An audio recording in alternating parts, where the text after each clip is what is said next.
Baru-baru ini, China telah melancarkan kapal angkasa Shenzhou 17 dari pusat pelancaran satelit Jiuquan di barat laut China. Difahamkan, roket pengangkut Long March 2F itu membawa kapal angkasa Shenzhou 17 dengan 3 angkasawan China pada jam 11.14 pagi waktu Beijing. Menurut satu kenyataan media, kira-kira 10 minit selepas pelancaran, kapal angkasa itu berpisah daripada roket dan memasuki orbit yang telah ditetapkan dengan kru dalam keadaan baik. Ini sekaligus menandakan pelancaran itu sebagai kejayaan lengkap dan telah mengumumkan kejayaan itu kepada Agensi Angkasa Lepas China CMSA. Malah misi ini merupakan misi penerbangan ke-30 program angkasa lepas kendalian negara China. Difahamkan kapal angkasa itu akan melakukan pertemuan automatik pantas dengan pemasangan stesen angkasa China bagi membentuk gabungan 3 modul dan 3 kapal angkasa. Ini kerana pemasangan stesen angkasa telah memasuki orbit dan berada dalam keadaan kerja yang sangat baik serta bersedia untuk berlabur dengan kapal angkasa Shenzhou 17.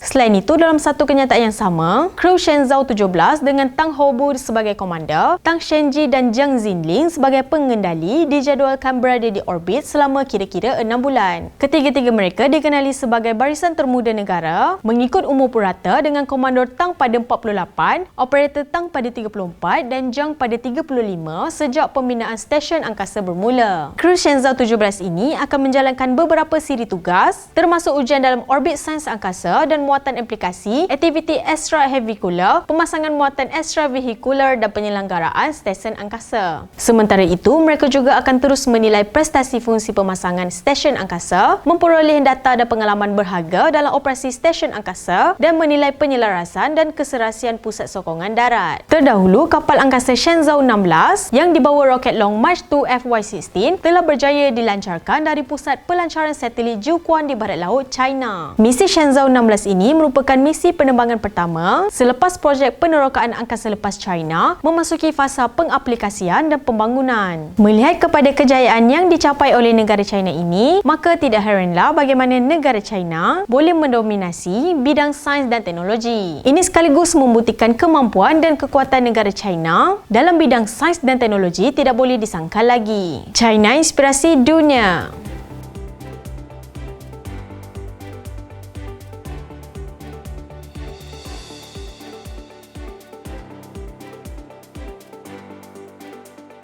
Channel China Kini ini akan memaparkan info-info berkaitan pembangunan, ekonomi, sukan, pelancongan, kecanggihan sains dan teknologi yang terdapat di negara China. Untuk perkongsian lebih banyak info menarik, jom subscribe channel China Kini ini. China, inspirasi dunia.